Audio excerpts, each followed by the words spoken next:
मेरा नाम आदि है। मैं एक मामूली सा लड़का था और एक मामूली से शहर में रहता था। मिडिल क्लास फैमिली से बिलोंग करता था। मेरे पिता एक सरकारी नौकर थे। मम्मी ने सारी जिंदगी हाउसवाइफ बनकर गुजारी थी।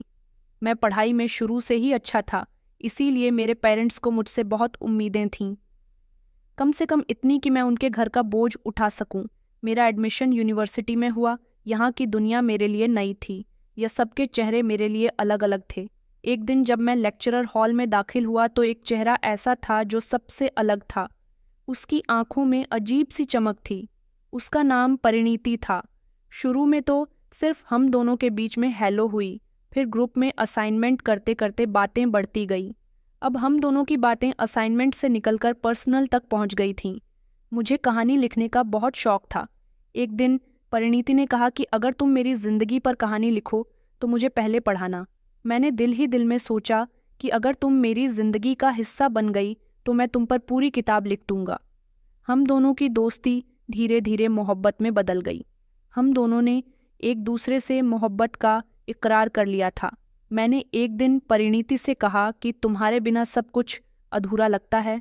उसने धीरे से मेरी तरफ देखा और मुस्कुराकर कहा, तो सब कुछ पूरा कर लो।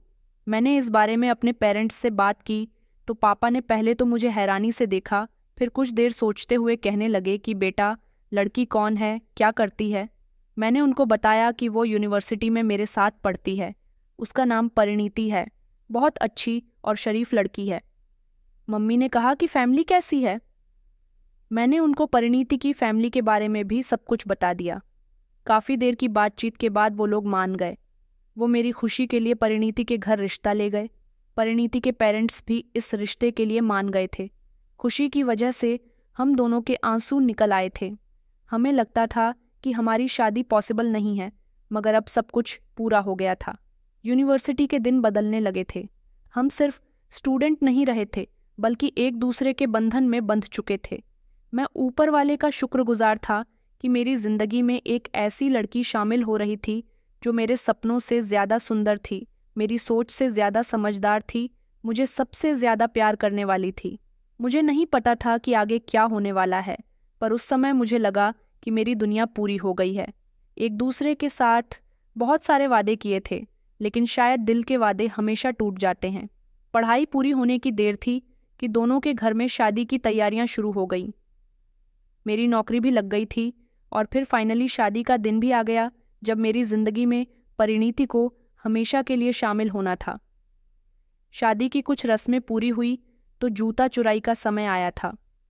जब सामने से परिणीति की छोटी बहन मिताली को आते हुए देखा, हल्के गोल्डन कलर के कपड़ों में वो बहुत ही सुंदर लग रही थी।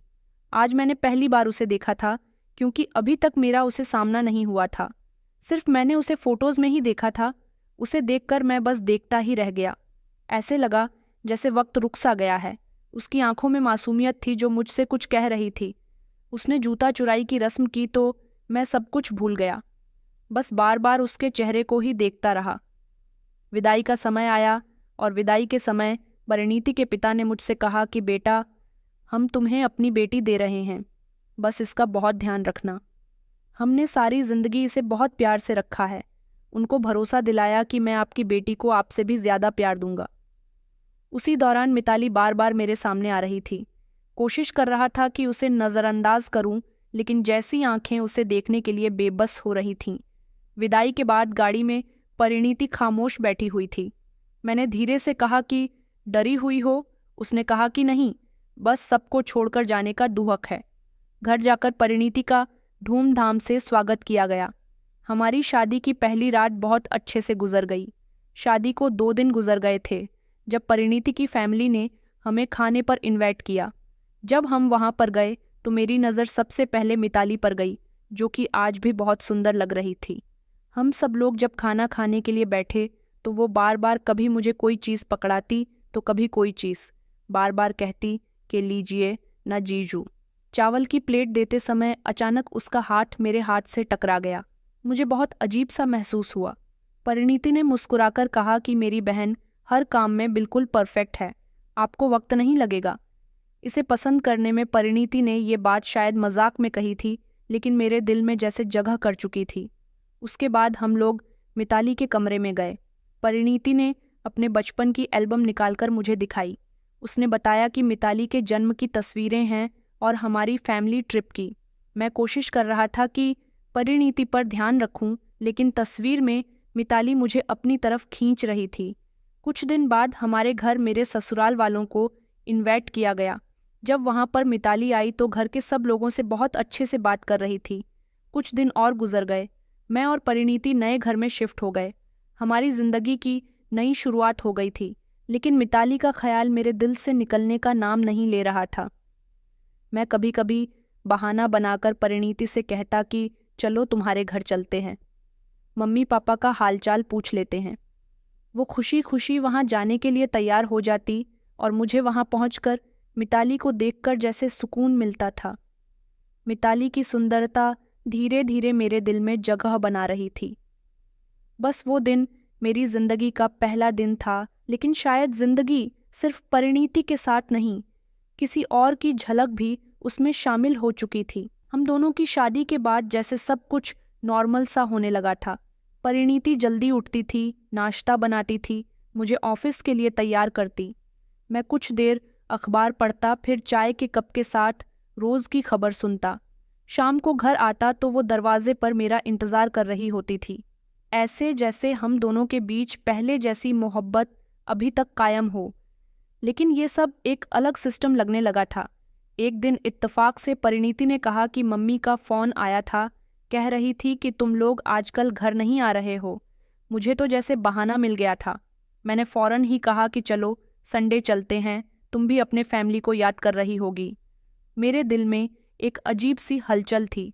ससुराल पहुंचे तो परिणीति की मम्मी ने दरवाजे पर ही मुझे गले लगा लिया। कहने लगी कि आ गया मेरा बेटा, भगवान तुम दोनों को हमेशा खुश रखे। परिणीति अंदर चली गई थी और मिताली बाहर निकली। उसके हाथ में फाइल थी। कहने लगी कि जीजू आ गए हैं, जल्दी से मिठाई निकालिए। मैंने कहा कि जीजू कहने की क्या ज़रूरत है, तुम मेरा नाम भी तो ले सकती हो। वो हंसने लगी और कहने लगी कि ठीक है आदि जी। वो दिन तो ससुराल में गुजर गया था, लेकिन मैं कोशिश करता था कि मिताली से पर्सनल बात करूं। लेकिन वो कभी चाय ले आती तो कभी पढ़ाई के बारे में बातें करने लग जाती थी। मेरे ऑफिस की वैसे भी छुट्टियां चल रही थीं, इसलिए मैं भी परिणीति के साथ अपने ससुराल में ही रुका हुआ था। तीसरे दिन सुबह नाश्ते पर मिताली की बातों से झटका लगा।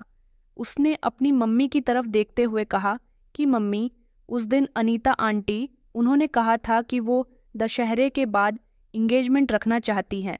उसकी मम्मी ने मुस्कुराकर कहा कि हाँ बेटा, अब समय आ गया है कि तुम्हारा रिश्ता भी पूरा कर दिया जाए। मेरे हाथ से अचानक चम्मच गिर गया। सबने चौंक कर मुझे देखा। मैंने कुछ नहीं कहा। रात को मुझे कमरे में जाकर नींद नहीं आई। दिमाग में एक ही सवाल घूम रहा था, क्या मिताली की इंगेजमेंट होने वाली है? मिताली राजी है? मैंने सवाल किया। इतने में ही परिणीति कहने लगी कि हाँ वो राजी है। मैंने कहा उसे वो लड़का पसंद है। परिणीति कहने लगी कि हाँ मनीषू, उसे पसंद है। ये सुनकर मुझे बहुत गुस्सा आया। परिणीति को नहीं पता था, लेकिन मैं खुद से उलझने लगा था। कभी कभी इंसान किसी और को खुश देखकर अपनी लाचारी का एहसास करता है। मैं वही इंसान था जो अपनी मर्जी से मोहब्बत के बंधन में बंधा था और अब किसी और के वादे से बेचैन हो रहा था। अगले हफ्ते मैंने बहाना बनाया कि बिजनेस मीटिंग है, 2 दिन शहर से बाहर जाना है, लेकिन मैं सीधा ससुराल चला गया। रास्ते में सोचता रहा कि मिलता जाऊं, परिणीति की मम्मी खुश हो जाएंगी। मैं वहां पहुंचा तो मिताली उस समय अपने कमरे में थी। कुछ देर के बाद बाहर आई।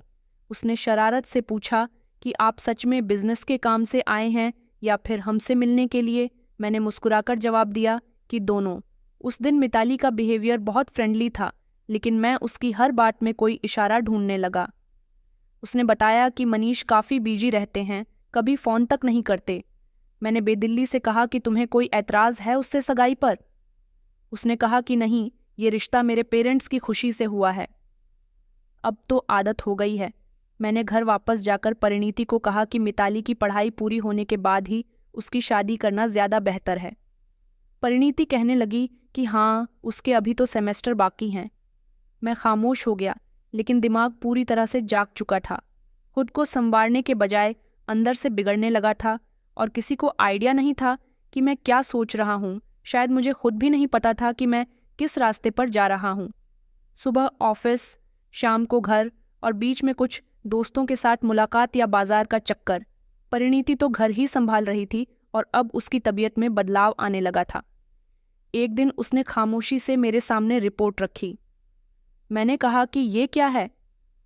वो हंसते हुए कहने लगी कि तुम पिता बनने वाले हो। मैंने ऊपर से खुशी दिखाई, लेकिन अंदर से मुझे गुस्सा आ रहा था।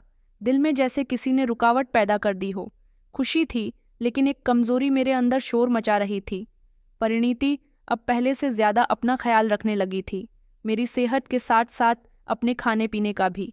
वो हमेशा कहती थी कि मैं चाहती हूँ कि हमारा बच्चा एक अच्छे पिता की गोद में पले। मैं मुस्कुरा देता, लेकिन मेरा ध्यान कहीं और भटक रहा था। मिताली अब कभी कभी फ़ोन पर परिणीति से बात करती थी और अगर मैं करीब होता तो मेरा ध्यान फौरन उसकी आवाज़ पर जम जाता। वो दोनों हंस हंस कर बातें करती। मिताली कहती कि जीजू, हम दोनों की बातें सुनते हैं। परिणीति कहती कि हाँ, कभी कभी सुन लेते हैं जब कोई खास बात होती है। एक दिन परिणीति ने कहा कि चलो मम्मी के घर चलते हैं, मम्मी को बताना है कि मैं प्रेग्नेंट हूँ। मुझे तो जैसे ही बहाना मिल गया था, मैंने फौरन कहा कि ठीक है, उनको खुशखबरी देनी चाहिए। हम पहुंचे तो जैसे घर का पूरा माहौल खुशी में बदल गया। मिताली किचन से भागकर आई कि वो मैं मासी बनने वाली हूँ, मुबारक हो जीजू। अब तो पक्का आपको जीजू कहना ही पड़ेगा। परिणीति ने उसका गाल सहलाया और कहा, तो फिर जल्दी से तुम भी शादी कर लो ताकि हम भी तुम्हें कुछ कह सकें। मिताली फौरन खामोश हो गई। उसके चेहरे पर जैसे सीरियसनेस आ गई थी, लेकिन जल्द ही मुस्कुराहट में बदल गई। मैं कुछ देर बाद कमरे से बाहर निकला, छत पर हवा में चला गया। कुछ देर बाद वहाँ मिताली भी आ गई। वो कहने लगी कि मेरे घर की छत मेरी फेवरेट जगह है। मैं बचपन में यहाँ बैठकर सपने देखती थी। मैंने कहा, अब कोई सपना नहीं देखती? उसने कहा, अब तो वो तय हो चुके हैं। मनीष के साथ यही सब कहते हैं।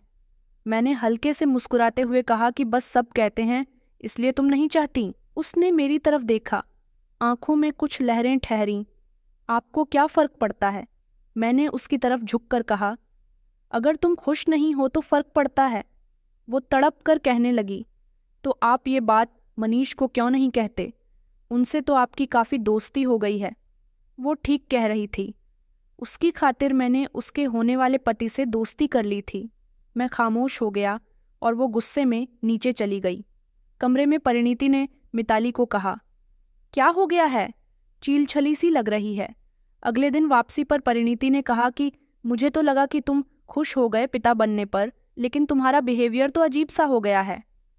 मैंने कहा कि ऐसा कुछ भी नहीं है, बस दिमाग में थोड़ी टेंशन चल रही है काम की। मैंने उसे मामूली सा जवाब दे दिया, लेकिन सच ये था कि मेरे दिमाग में सच में उलझन थी। मिताली की नाराज़गी मुझे अजीब सा सुकून दे गई थी। मुझे लगा कि शायद वो भी मेरे बारे में सोचती है, शायद उसे ये रिश्ता पसंद नहीं। मैंने दोबारा मनीष के बारे में पूछने की कोशिश की। परिणीति ने सीरियस होकर कहा कि आदि, आप बार बार मिताली और मनीष की बातें क्यों करते हो? मैंने कहा कि बस ऐसे ही ख्याल आ जाता है कि वो एक दूसरे के रिश्ते से खुश हैं या नहीं। अगर मिताली खुश नहीं होगी तो हम उसे सगाई से रोक लेंगे। वो कहने लगी, क्या तुम ऐसा चाहते हो कि सगाई ना हो? मैंने कहा कि नहीं, बस मिताली की फिक्र हो जाती है। परिणीति ने मेरी तरफ देखा जैसे कुछ जानने की कोशिश कर रही हो, फिर वो खामोश हो गई। अब मैं अकेले अकेले रहने लगा था। दिमाग में सिर्फ मिताली की बातें चलती रहती थीं। उसकी मुस्कुराहट, वो छत पर गुजरा समय, सब कुछ मुझे याद आया करता था। एक दिन मैंने इत्तेफाक से मनीष को मार्केट में देखा, जो किसी लड़की के साथ कुछ कागजात देख रहा था। उसने मुझे देखते ही हेलो किया। मैं उसके करीब जाकर खड़ा हो गया। उसने कहा कि आइए आदि भैया, बैठिए, क्या हो रहा है आजकल? मैंने कहा कि हाँ, बस हम तो काम में बिजी रहते हैं। तुम बताओ क्या हो रहा है? उसने कहा कि शादी की तैयारी कर रहा हूँ। शादी के बाद मिताली को बाहर ले जाने का प्लान बना रहा हूँ। ये सुनकर मेरे दिल पर जैसे किसी ने बोझ रख दिया हो। ये बात तो मैंने आपको पहले भी बताई थी कि आपने उसे बता दिया। मैंने कहा कि हाँ, लेकिन वो खामोश रही। शायद खुशी उससे संभाली नहीं गई। वो हंसने लगा। मैं बिना कुछ कहे उठा, क्योंकि मेरा दिमाग आउट हो चुका था। घर आकर मैं परिणीति के पास बैठा वो सब्जी काट रही थी। मैंने धीरे से उसके पेट पर हाथ रखा। उसने मुझे देखा, मुस्कुराकर कहने लगी, ये बच्चा हम दोनों को और करीब ले आएगा ना? मैंने सर हिला दिया। दिल कुछ और कह रहा था, दिमाग कुछ और समझ नहीं आ रहा था कि क्या हो रहा है। मैं हारने लगा था। कारोबार की हालत कुछ हफ्तों से खराब चल रही थी। कुछ महीने पहले तक जिसमें थोड़ा फायदा बचता था, अब वो भी नुकसान में जा चुका था। मैं इन सब हिसाब किताबों में उलझा हुआ था कि एक शाम मेरे पास परिणीति आई। उसका चेहरा थका हुआ था, लेकिन हाथ में कागज थे। मैंने कहा, ये क्या है? उसने कहा कि मैंने 2 जगह पर अप्लाई किया था, एक स्कूल और एक कंपनी से कॉल आई है, कल इंटरव्यू है। मैंने कहा कि तुम्हें कोई ज़रूरत नहीं है नौकरी करने की, अभी तुम प्रेग्नेंट हो और ऐसी कंडीशन में मैं तुम्हें बिल्कुल इजाज़त नहीं दूंगा काम करने की। उसने कहा, मैं माँ बनने वाली हूँ, कमज़ोर नहीं हूँ, ये समय सिर्फ तुम्हारा नहीं मेरा भी है। मैं खामोश हो गया। परिणीति सच में बदल गई थी। कुछ दिनों बाद उसने जॉब शुरू कर दी। सुबह जाती, शाम को घर वापस आती, थकी हुई होती, मगर खाने के लिए कुछ ना कुछ बना ही लिया करती थी। मैंने उस दिन उससे मना भी किया कि तुम कुछ मत करो, मैं बाजार से मंगवा लूंगा। उसने कहा कि नहीं, तुम्हारे लिए ये सब कौन करेगा। वह खामोशी से किचन में चली गई और मैं कुछ न कह सका। मैंने उसको थैंक यू भी नहीं बोला। मेरी नज़र में सिर्फ एक ही चेहरा था जिसकी तस्वीर हर बार मेरे दिमाग पर छा जाती थी, मिताली। मैं हमेशा परिणीति से कहता कि चलो मम्मी के घर चलते हैं, मिताली के हालचाल पूछ लेते हैं। वो बिना किसी सवाल के तैयार हो जाती थी। वो समझती थी कि मैं उसके परिवार की फिक्र करता हूँ, उनमें इंटरेस्ट लेता हूँ, लेकिन मेरी नीयत में सिर्फ उसकी बहन थी। ससुराल पहुंचकर मैं फौरन मिताली को तलाश करता कि वो कहाँ पर है। वो कभी अपने कमरे में पढ़ाई कर रही होती तो कभी किचन में काम कर रही होती थी। हर बार मैं उसे देखकर अपने दिल को तसल्ली दिया करता था। एक दिन वो गैलरी में अकेली बैठी हुई थी। परिणीति अंदर थी। मैं चुपचाप जाकर उसके पास बैठ गया। मैंने कहा, काफ़ी खामोश हो आजकल तुम। उसने कहा कि आपको कैसे पता? मैंने कहा कि बस, मैं तो तुम्हें देखता रहता हूँ। उसने बताया कि मनीष की तरफ से उसकी फैमिली दबाव डाल रही है। वो लोग शादी की डेट फिक्स करना चाहते हैं। और तुम क्या चाहती हो? उसने कहा कि मेरे चाहने न चाहने से क्या फ़र्क पड़ता है, फैसला तो सब कर चुके हैं। मैंने कहा, तो तुम इनकार क्यों नहीं कर देती? उसने मेरी आंखों में देखकर कहा, क्योंकि तुम इनकार करवाने नहीं आए, सिर्फ सुनने आए हो। ये कहकर वो उठकर अंदर चली गई। उस रात मैंने परिणीति से बात की कि मनीष तुम्हारे ख्याल से कैसा लड़का है। उसने कहा कि ठीक है, थोड़ा ओवर रिएक्ट है, मगर मिताली के लिए परफेक्ट है। मैंने कहा कि नहीं, तुम्हारी बहन के लिए थोड़ा ज़्यादा होगा। बात करो उसकी फैमिली से कि तुम्हें थोड़ा वक्त लेना चाहिए। शादी के लिए वो कहने लगी, क्या तुम चाहते हो कि ये रिश्ता ना हो? मैंने कहा कि बस वक्त लेना चाहिए, इतनी जल्दी आखिर किस बात की है? परिणीति ने घूर कर मुझे देखा, लेकिन वो कुछ नहीं बोली। अगले दिन जब मैं ऑफिस गया तो मकान मालिक ने मुझे साफ कह दिया कि अगले हफ्ते मकान का किराया नहीं दिया तो घर खाली करना पड़ेगा। मैं खामोश हो गया। मैं घर पर बैठा हुआ था। जब परिणीति आई, उसने कहा कि मैंने आपके लिए एक कमेटी निकलवाई है, जल्द ही मिल जाएगी, आप उससे कोई बिजनेस कर लेना। मैंने सर हिला दिया, लेकिन मुझे कुछ महसूस नहीं हुआ। परिणीति की कुर्बानी, उसकी फिक्र, सब कुछ मुझे एक बोझ लगने लगी थी। वो मेरे रास्ते की दीवार बनती जा रही थी, मिताली तक पहुंचने में रुकावट पैदा कर रही थी। एक शाम जब हम परिणीति के मायके की तरफ, किसी का बर्थडे था, परिणीति ने कहा कि चलो हम भी चलते हैं। जब हम वहां पहुंचे तो मिताली थोड़ी देर के बाद आई। सुंदर सी ड्रेस में मैं उसकी तरफ बढ़ गया। क्या बात है, आज तो बहुत ही बिजी हो? उसने हंसकर कहा कि नहीं, बस उससे बचने की कोशिश कर रही हूं जिससे बचना मुश्किल है। इतना कहकर वो आगे बढ़ गई। उसके शब्द काफ़ी देर तक मुझ पर हमला करते रहे। मैं हर लम्हे उसके किसी इशारे का इंतज़ार करता रहा जो मुझे यकीन दिला दे कि मिताली भी मुझे चाहती है। बिजनेस की परेशानी, परिणीति की कंडीशन की वजह से सब बेकार लगने लगा था। मेरी आंखों पर हवस की पट्टी बन चुकी थी, लेकिन मेरी आंखों में सिर्फ एक ही चेहरा था, बाकी सब चेहरे, सब रिश्ते बंधन में बंध चुके थे। मैं बाकी सबकी नज़रों में वही आदि था जो एक पति था, पिता बनने वाला था, लेकिन अंदर से मैं मिताली का कैदी बन चुका था और ये कैद अब शायद उम्र भर की होने वाली थी। सुबह ऑफिस जाने के बहाने मैं हमेशा पार्क में चला जाता था। वैसे भी ऑफिस में मेरी कोई जगह नहीं थी, लेकिन दिमाग में एक और वही हिसाब किताब चल रहा था जिसे पूरा करने का ना मैं खुद को काबिल समझता था और ना ही खुद को कमज़ोर करने के लिए तैयार था। घर की सारी परेशानी मेरी पत्नी ने ऐसी हालत में भी अपनी नौकरी से हल करनी शुरू कर दी थी। मुझे मिताली की एंगेजमेंट से पहले कुछ भी अच्छा नहीं लग रहा था। घर में उसकी एंगेजमेंट की तैयारियां जोर शोर से चल रही थीं। सब खुश थे और मैं खामोश था, तमाशा देख रहा था, अंदर ही अंदर कुछ सोच रहा था। एक दिन परिणीति की मम्मी कह रही थी कि मिताली की शादी की डेट भी फाइनल कर लेते हैं। मनीष की फैमिली चाहती है कि अगले महीने इन दोनों की शादी हो जाए। मैंने चौंक कर कहा कि इतनी जल्दी क्यों? उन्होंने कहा कि बेटा, तुम्हें कोई ऐतराज़ है? मैंने कहा कि नहीं, मुझे कोई ऐतराज़ नहीं है, बस वो मिताली अभी पढ़ रही है। उसकी मम्मी कहने लगी कि मनीष बाहर जाना चाहता है, इससे पहले शादी हो जाएगी तो मिताली भी उसके साथ चली जाएगी, यही उसका प्लान है। मेरा सर झुक गया। उस रात मैं छत पर अकेला जाकर बैठ गया। परिणीति की बार बार आवाज़ आती रही, आदि कहाँ हो, खाना खा लो, ठंडा हो रहा है। मैंने कोई जवाब नहीं दिया। अब एक फैसला मेरे दिमाग में था। अगले दिन मैंने परिणीति के लिए दोपहर में चॉकलेट खरीदी और फिर खुद को समझा दिया कि देख लो, अगर ये एहसास खत्म हो सकता है तो क्यों ना उसे मौका दिया जाए। घर जाकर मैंने परिणीति को चॉकलेट दी तो वो खुश हो गई। उसने मुस्कुराकर कहा कि मम्मी कहती हैं कि प्रेग्नेंट औरत को छोटे छोटे तोहफे बहुत खुश करते हैं। मैंने मुस्कुराकर सर हिला दिया। मेरे दिमाग में बस एक बात चल रही थी कि मैं इस औरत को मार सकता हूँ जो अब मेरी संतान को जन्म देने वाली है। ये सवाल मेरे दिमाग को काट रहा था और मैं खुद को बहाने देता कि मैं मजबूर हूँ। अगर मिताली मेरी हो सकती है तो सब कुछ ठीक हो जाएगा। ये बस एक रुकावट है। कई दिनों तक मैंने परिणीति से अलग रहना शुरू कर दिया। रात को देर से घर आना, सुबह जल्दी जाना, बातों में बेरुखी। वो समझ गई थी कि कुछ न कुछ तो गड़बड़ है।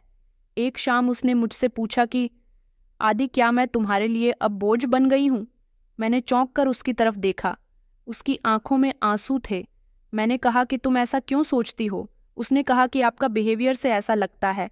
आप मुझसे दूर हो गए हो। ये शायद आपको मुझसे कुछ और चाहिए था जो मैं आपको नहीं दे सकी। मैंने कहा कि ऐसा कुछ भी नहीं है, बस बिजनेस की टेंशन है। फाइनेंशियल हालत खराब होने की वजह से परेशानी हो रही है। उसने कुछ नहीं कहा। काफ़ी देर तक खामोश रही। फिर कहने लगी कि अगर मेरी मौजूदगी आपको तकलीफ दे रही है तो मुझे बता देना, मैं इल्ज़ाम नहीं दूंगी। ये शब्द मेरे अंदर जैसे धमाके की तरह गूंज रहे थे। वो सब कुछ समझ गई थी। यह सिर्फ इमोशनल होने की वजह से ऐसा कहने पर मजबूर हो गई। इसी हफ्ते एक दिन मैंने उससे कहा कि चलो कहीं बाहर चलते हैं, थोड़ा टाइम साथ में गुजारेंगे। वो हैरान हो गई और साथ ही साथ खुश भी थी। हम गाड़ी में निकले, शहर से कुछ दूर एक सड़क पर चले गए जहाँ ज़्यादा भीड़भाड़ नहीं थी। वो हंसकर कहने लगी कि आप मुझे यहाँ क्यों लाए हो? मैंने कहा कि बस तुमसे बात करनी थी। वो कहने लगी कि ऐसी कौन सी बात है जो हम घर पर नहीं कर सकते थे? मैं खामोश हो गया। हाथ स्टीयरिंग पर थे मगर दिल और दिमाग किसी और तरफ धड़क रहा था, जैसे कोई बहुत बड़ा फैसला लेने वाला हूँ। मैं कुछ नहीं कर सका। मैंने हाथ रोक ली। मेरे अंदर से एक जोरदार आवाज़ आई, आदि, तुम किसी की जान लेने जा रहे हो? मैंने गाड़ी मोड़ ली। परिणीति ने पूछा कि कहाँ जा रहे हो? मैंने कहा कि घर, बस कुछ याद आ गया। रात को वो सो गई। मैं छत पर चला गया। मैं बहुत खामोश था। अंधेरे में एक मक्खी बार बार मेरे पास आती रही, जैसे वो बार बार याद दिला रही हो कि गंदगी कहाँ है। मैं किसी की जिंदगी खत्म करने वाला था, लेकिन मेरे दिल का जहर अब भी वैसा का वैसा ही था। ये जंग अभी खत्म नहीं हुई थी, बस एक दिन के लिए टल गई थी और शायद अगले दिन मैं और कमज़ोर हो जाऊं। उस रात मैं काफ़ी देर तक छत पर बैठा रहा। नीचे कमरे में परिणीति सो रही थी और मेरे दिल में बेरहम ख्याल जाग रहे थे। मैं खुद को रोज़ समझाता था, रोक लेता था, पर दिल जैसे किसी के बस में नहीं था। मिताली की सगाई की खबर कुछ और दिल में चुभ रही थी। उसकी सगाई का दिन भी आ गया। मैं 2 दिन तक बिल्कुल खामोश रहा। किसी से कोई बात नहीं की, बस काम में बिजी और थकान का बहाना बना दिया। परिणीति समझ चुकी थी कि कुछ ठीक नहीं है, मगर उसके पास इतनी हिम्मत नहीं थी कि वो खुलकर मुझसे कुछ पूछ सके। एक सुबह चाय का कप मेरे सामने रखते हुए कहने लगी कि अगर मैं कुछ गलत कर बैठूं तो मुझे माफ़ कर देना। कभी कभी इंसान सिर्फ दिल से सोचता है, दिमाग खामोश हो जाता है। मैंने उसकी तरफ बिना देखे चाय का कप उठाया और सर हिला दिया। उसी दिन घर में बिजली चली गई, इन्वर्टर भी अचानक से बंद हो गया। परिणीति स्टोर रूम में मोमबत्ती लेने गई और ऊपर कमरे की लाइट देखकर मैं जान गया कि यही मौका है। मेरा दिल जोर जोर से धड़कने लगा। मैंने जूते पहने, धीरे धीरे नीचे उतरा। परिणीति सीढ़ियों पर वापस चढ़ने लगी थी। एक हाथ में मोमबत्ती थी, दूसरे से अपना पेट सहला रही थी। मैंने धीरे से कदम बढ़ाए जैसे कुछ तलाश कर रहा हूँ। मैंने कहा, परिणीति 1 मिनट सुनो। वो रुकी और मोल्ड के कहने लगी कि जी। उसने एक लम्हे को मेरी तरफ देखा। उसका चेहरा थका हुआ था। मैंने दिल में सोचा कि अभी या अभी नहीं। मैंने बस एक लम्हा हाथ बढ़ाया और उसे धक्का दिया। वो जोरदार चीख के साथ नीचे गिरी। मोमबत्ती उसके हाथ से छूट गई। उसके शरीर का वजन जैसे दीवार से टकरा गया। मैं तेजी से ऊपर के कमरे में गया, खुद को संभालना और बेड पर बैठ गया। कुछ ही लम्हों बाद पड़ोस की एक औरत की आवाज़ सुनाई दी, जो उसी समय मेरी पत्नी से किसी काम के लिए हमारे घर पर आई थी। आदि भैया, परिणीति गिर गई है। मैं दौड़कर नीचे गया जैसे मुझे कुछ पता ही न हो। परिणीति बेहोश पड़ी हुई थी। उसे गोद में उठाया और गाड़ी में लेकर सीधा अस्पताल पहुंचा। अस्पताल में उसे फौरन इमरजेंसी में ले गया। इंतज़ार करते हुए मैंने परिणीति की मम्मी को फ़ोन किया। मम्मी, परिणीति गिर गई है, उसकी कंडीशन बहुत ख़राब है। आंखों से आंसू निकालना मुश्किल नहीं थे। वो तो मैं कई बार आईने के सामने रिहर्सल कर चुका था। परिणीति के माता पिता जल्द ही अस्पताल पहुंचे। उनके साथ मिताली भी थी। मेरी नज़र उस पर पड़ी। वो काफ़ी सदमे में थी, कुछ बोलने की हालत में नहीं थी। उसने रोते हुए कहा, क्या हुआ था? मैंने बताया कि अंधेरा था, सीढ़ियों से गिर गई। मैं ऊपर था, मुझे नहीं पता कि ये सब कैसे हुआ। डॉक्टर बाहर आया और कहने लगे कि पेशेंट की हालत बहुत नाजुक है, हम कोशिश कर रहे हैं। सब लोग परेशान हो गए थे और मैं अंदर से सिर्फ एक बात सोच रहा था, ये सब खत्म हो जाए और जिंदगी मेरे हिसाब से हो जाएगी। 2 घंटे के बाद डॉक्टर दोबारा आया। कहने लगा कि माँ की हालत बहुत ख़राब है, लेकिन बच्चा जिंदा है। हमें माँ को आईसीयू में रखना होगा। अगले जो 20 घंटे होंगे वो बहुत ही अहम हैं। मेरी फैमिली से भी सब लोग अस्पताल में आ गए थे। मिताली बिल्कुल खामोश थी। मैं जानबूझकर रो रहा था, बार बार सबको तसल्ली दे रहा था कि वो ठीक हो जाएगी, बस प्रार्थना कीजिए। जब कमरे में डॉक्टर ने बुलाया तो हम सब अंदर गए। परिणीति के चेहरे पर ऑक्सीजन मास्क था, लेकिन आंखें बंद थीं। डॉक्टर ने परिणीति के पिता से कहा कि हम पूरी कोशिश कर रहे हैं पेशेंट को बचाने की। परिणीति की मम्मी ने उसके माथे पर हाथ रखा। मेरी बेटी, आंखें खोलो, कुछ तो बोलो। लेकिन वो सीधी कंडीशन में एक तरफ को लेटी हुई थी। मेरी भी एक्टिंग ऐसी थी कि किसी को मुझ पर शक नहीं हुआ। मेरे दिल में एक सुकून था, जैसे हर कदम मुझे मिताली के करीब ले जा रहा हो। मिताली ने एक बार मेरी तरफ देखा तो मैंने नज़रें झुका लीं। देर रात परिणीति को दोबारा से वेंटिलेटर पर शिफ्ट कर दिया गया। सब लोग थक चुके थे। मैंने चुपचाप एक कोने में बैठकर सर पकड़ लिया, जैसे कि मैं बहुत परेशान हूँ। मेरी मम्मी ने कहा कि बेटा कुछ खा लो, सुबह से परेशान हूँ बेटा, कुछ तो खा लो, सुबह से तुमने कुछ भी नहीं खाया। मैंने कहा कि माँ, मेरा मन नहीं कर रहा। परिणीति की कंडीशन देखकर मुझे कुछ भी अच्छा नहीं लग रहा। ये शब्द मैंने फीलिंग्स के साथ बोले थे ताकि मेरा दुख सबको असली लगे। सुबह आंख खुली तो अस्पताल की सफ़ेद दीवारें पहले से ज़्यादा खामोश लग रही थी। नर्स आई और कहा कि डॉक्टर साहब आपसे बात करना चाहते हैं। मैंने धीरे से परिणीति की मम्मी को जगाया, जो मेरे साथ अस्पताल में ठहरी हुई थी, और मिताली एक तरफ टेक लगाकर बैठी थी। हम सब डॉक्टर के कमरे की तरफ गए। डॉक्टर ने नज़रें झुकाकर कहा कि हमने पूरी कोशिश की, मगर हम परिणीति को नहीं बचा सके। वहाँ कुछ देर के लिए खामोशी छा गई। और बच्चा? परिणीति के पिता ने कंपकपाते हुए आवाज़ में कहा। डॉक्टर ने कहा कि बच्चा बिल्कुल ठीक है। परिणीति की मम्मी ज़मीन पर बैठ गई, रोने लगी कि मेरी बेटी चली गई, हमें छोड़कर। मिताली तेज़ी से आगे बढ़कर अपनी मम्मी को संभालने लगी। मैं कुछ देर निःशब्द खड़ा रहा, फिर धीरे धीरे 2 कदम आगे बढ़ाए और मिताली के पिता के कदमों में बैठ गया। मैंने कहा, मैंने तो बस उसे खुश रखना चाहा था। मेरी आवाज़ में जानबूझकर दर्द था। आंखों से आंसू बह रहे थे और मैं अपने हाथों से अपना चेहरा छुपाकर रो रहा था। सब मुझे ही तो तसल्ली दे रहे थे। मैं बार बार कह रहा था कि मुझे समझ नहीं आ रहा वो मुझे कैसे छोड़कर चली गई। मिताली भी अपनी बहन की मौत पर बहुत उदास थी। कुछ समय के बाद हम परिणीति की लाश को घर ले गए और उसका अंतिम संस्कार कर दिया गया। हर जगह अफसोस मौजूद था। कोई आकर मुझे गले लगा लेता तो कोई मुझे तसल्ली देता। मेरा बच्चा परिणीति की मम्मी की गोद में था। वो रोती जा रही थी और यही कह रही थी कि ये मेरी बेटी की निशानी है। मैंने धीरे से उनसे बच्चा लिया, उसे प्यार किया और कहा कि वादा करता हूँ कि मैं तुम्हें कभी भी माँ की कमी महसूस नहीं होने दूंगा। मैंने खुद को सबके सामने ऐसा पेश किया जैसे मैं अपनी पत्नी से बहुत मोहब्बत करने वाला पति था। घर में 2 दिन तक खामोशी रही। तीसरी रात परिणीति के पिता ने मुझसे कहा कि बेटा तुम अकेले हो, हम तुम्हें ऐसे नहीं देख सकते। मैंने कहा, पापा जी, मैं किसी के सहारे बिना भी अपने बेटे को पाल लूंगा। परिणीति की याद के सहारे उन्होंने कहा, लेकिन बच्चे को माँ की ज़रूरत होती है। हम चाहते हैं कि कोई हो जो इसका ख्याल रख सके। मैंने फौरन कहा कि नहीं, आप मिताली को इस मुसीबत में मत डालिए। उसके अपने सपने हैं, वो मेरी पत्नी की बहन है, वो मेरे लिए हमेशा बहनों जैसी रहेंगी। ये सब कुछ मैं जानबूझकर इस अंदाज में कह रहा था कि उन पर मेरी बातों का असर हो गया। अगले दिन मिताली चुपचाप मेरे कमरे में आई। हाथ में परिणीति का एक पुराना सा कपड़ा था। कहने लगी कि ये दीदी के कपड़े हैं, हमारे घर पर रखे हुए थे, मैं ले आई हूँ। मैं कुछ नहीं बोला।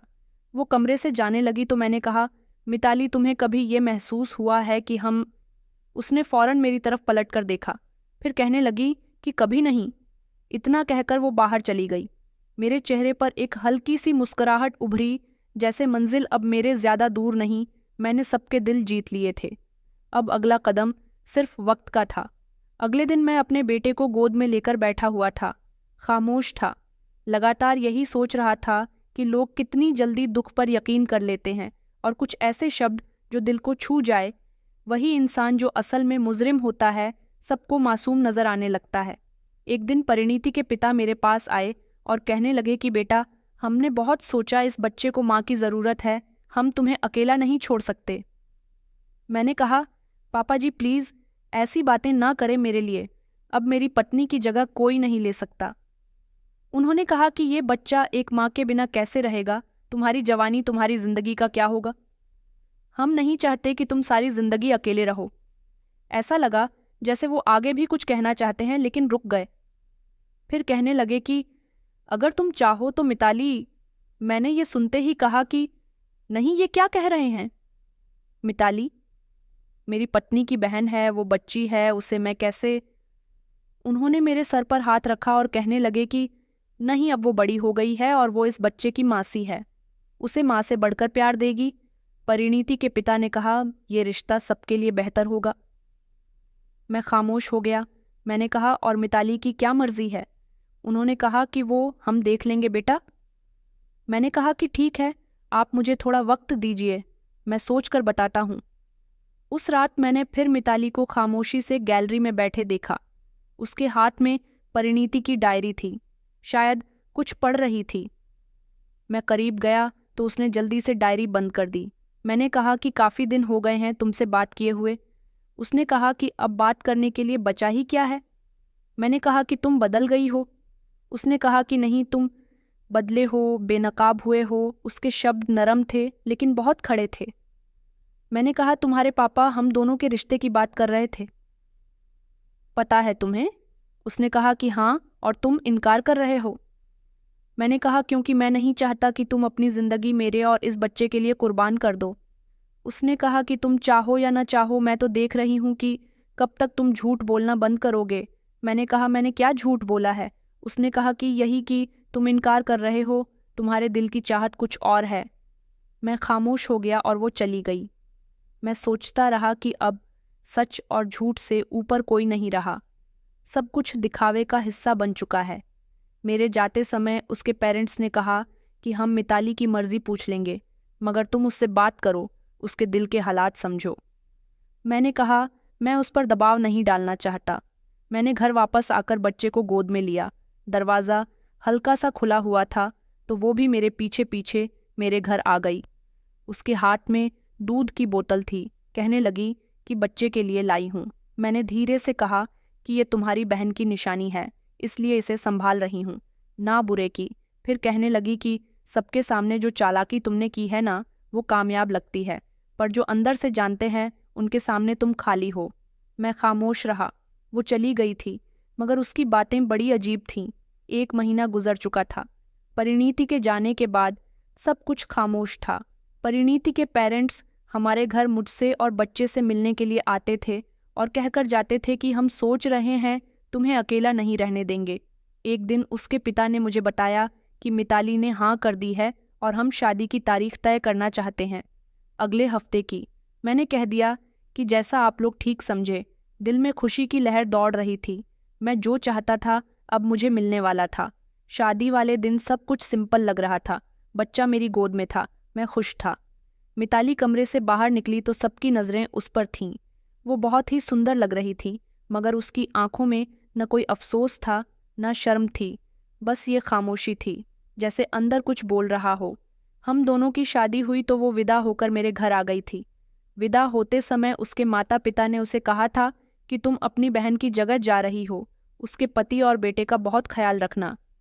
ये सुनकर भी वो खामोश थी। वो मेरे कमरे में बच्चे के साथ थी, मैं अलग कमरे में था। कुछ दिनों तक मैंने ऐसा ही किया कि सबको लग रहा था कि मैं मिताली को वक्त दे रहा हूँ, लेकिन मैं जानता था कि अभी मुझे एक्टिंग जारी रखनी होगी। एक दिन बच्चा बहुत रो रहा था। मैं दरवाजे के पास गया। मिताली दूध की बोतल पकड़े बैठी थी, बच्चे को चुप करवा रही थी। मैंने कहा कि कुछ चाहिए हो तो मुझे बताना। उसने कहा कि मुझे आपसे जो चाहिए था वो तो मैं पहले ही ले चुकी हूँ। इतना कहकर वो खामोश हो गई, मगर मैं इस बात का मतलब नहीं समझ सका था। मैं सोच रहा था कि अब कमरे एक कर दिए जाए। हम दोनों ने शादी कर ली है। मेरी मम्मी हमारे साथ ही रह रही थीं। उन्होंने कहा कि बेटा, तुम्हारी उसके साथ शादी हुई है, अब तुम उसके साथ बिल्कुल ऐसे ही जिंदगी गुजारो जैसे परिणीति के साथ गुजार रहे थे। मैं उसके कमरे में गया। मैंने कहा कि हम दोनों आज एक साथ वक्त गुजारेंगे। उसने कहा कि आपके लिए गिफ्ट अलमारी में रखा है, उठकर ज़रा देख लीजिए। मैंने उठकर अलमारी खोली जिसमें एक बॉक्स रखा हुआ था। मैंने मुस्कुराकर कहा कि इसमें क्या है। उसने कहा कि खोल कर देखिए। उस पर मेरा नाम लिखा हुआ था। मैंने बॉक्स खोला तो उसमें एक डायरी थी। मैंने कहा, डायरी? उसने कहा कि हाँ, ये वही है जो मेरी बहन ने तुम्हारे साथ झेला है। मैंने डायरी का पहला पेज खोला। जिस पर लिखा हुआ था, आदि, मैं जानती हूँ कि तुम मेरी बहन को चाहते हो, तुम मुझे मार देना चाहते हो। मैंने वो सब सुना है जो तुमने अपने दोस्त से कहा था। ये पढ़कर मेरे हाथ कांपने लगे, आंखें फैल गईं। मैंने सिर उठाया तो मिताली मेरे सामने खड़ी हुई थी। उसके हाथ में मोबाइल था, रिकॉर्डिंग, डायरी और सीसीटीवी फुटेज थी। उसने कहा कि मेरे पास सब कुछ है जो तुम सोचते हो, वो सब मेरे काबू में है। उसने धीरे से कहा कि मैंने तुम्हें माफ़ नहीं किया। मैंने तुमसे शादी इसलिए की है ताकि तुम्हारी असली शक्ल सबके सामने ला सकूं। और इस तरह मैं समझ गया कि जो शादी मुझे कामयाबी लगी थी, असल में मेरे खिलाफ बदले की शुरुआत थी। अगले दिन मैंने मिताली से बात करने की कोशिश की कि देखो मिताली, रात को जो कुछ भी हुआ मैं कुछ नहीं समझ पाया था। तुम गुस्से में थी। उसने कहा, गुस्सा नहीं, मेरे पास तुम्हारे खिलाफ सारे सबूत हैं, डायरी, सीसीटीवी फुटेज जिसमें तुम मेरी बहन को सीढ़ियों से धक्का दे रहे हो। मैंने कहा, अगर तुम सब सच जानती थी तो तुमने मुझसे शादी क्यों की? ये सब पहले क्यों नहीं बताया? वो कहने लगी, ताकि तुम चालाकी से बच जाते। मैं तुम्हें तुम्हारे अंजाम तक लाना चाहती थी। इस घर में, इसी बेड पर, इसी कमरे में जहां तुमने मेरी बहन की मौत की कहानी लिखी। मैंने धीरे से कहा कि मिताली, ये बच्चा, तुम खुद सोचो, ये तुम्हारी बहन का बच्चा है। मेरे बिना इसका क्या होगा? वो तुम्हारी बहन की आखिरी निशानी है। उसने कहा, मैं कभी नहीं चाहूंगी कि वो तुम्हारे बिना बड़ा हो, लेकिन तुम्हारे साथ वो एक कातिल के साए में जिंदा रहेगा, ऐसा मैं बिल्कुल भी नहीं चाहती। मैंने कहा, तुम मेरे बारे में ऐसा कैसे कह सकती हो?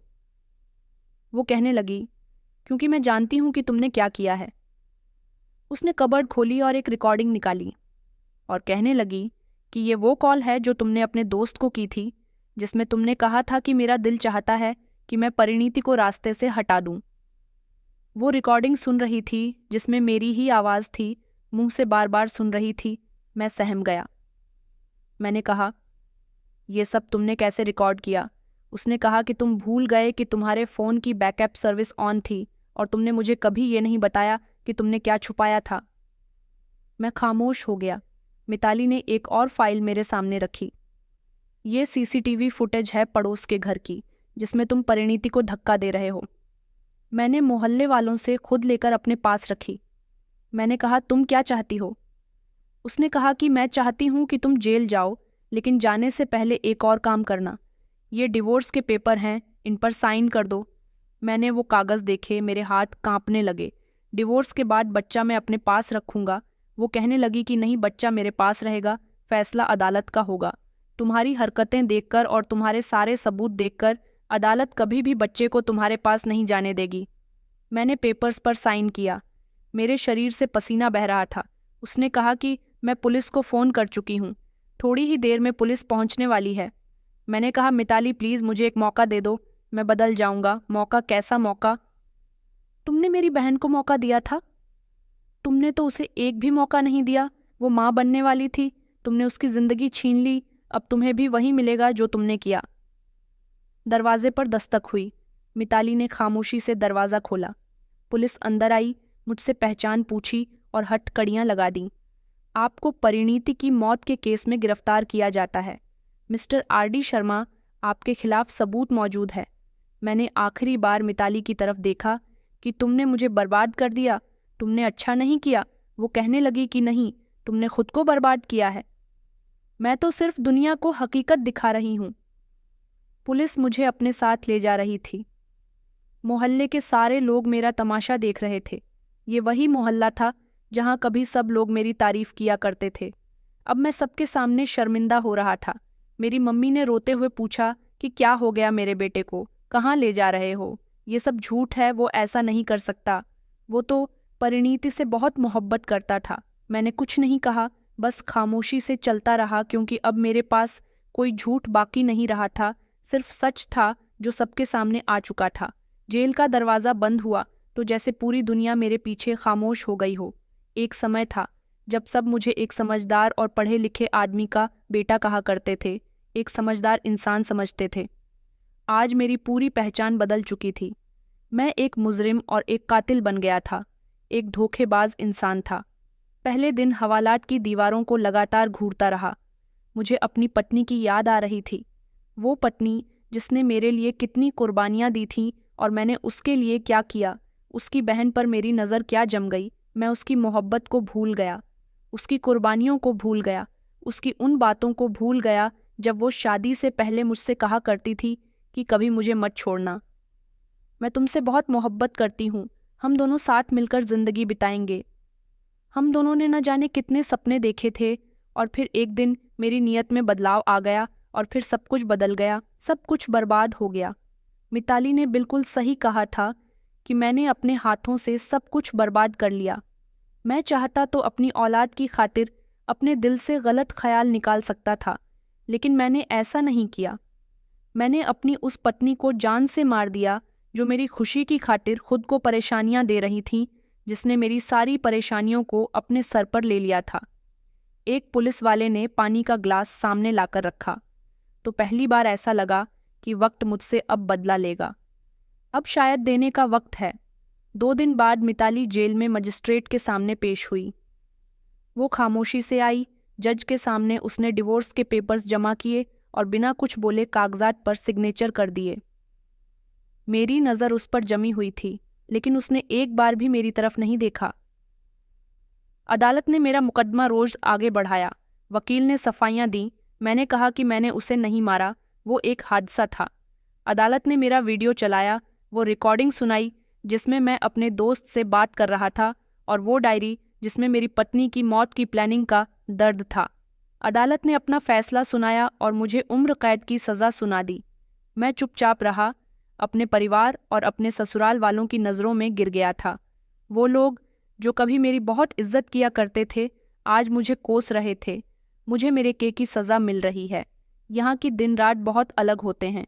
अब मुझे पता चला कि इंसान को जितना मिलता है उतने में वो खुश नहीं होता, और जब वो हाथ से सब कुछ गंवा देता है तब एहसास होता है कि वक्त पर समझदारी क्यों नहीं दिखाई। दोस्तों, उम्मीद करती हूँ आपको हमारी कहानी पसंद आई होगी। कहानी पसंद आई है तो वीडियो को लाइक करें, चैनल पर नए हैं तो चैनल को सब्सक्राइब करें, और हाँ, नोटिफिकेशन बेल को ज़रूर दबाएं ताकि अगली अपडेट सबसे पहले आपको मिले। धन्यवाद।